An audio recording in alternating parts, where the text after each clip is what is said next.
How to turn off read receipts in WhatsApp.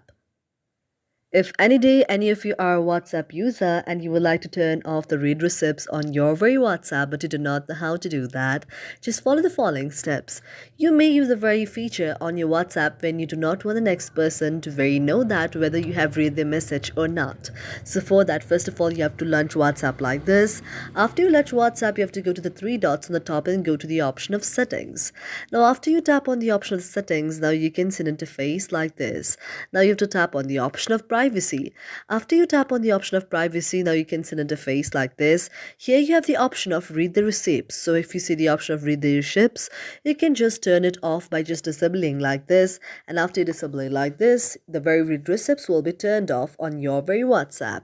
Thank you for watching our video, and if you really like it, do not forget to subscribe our channel.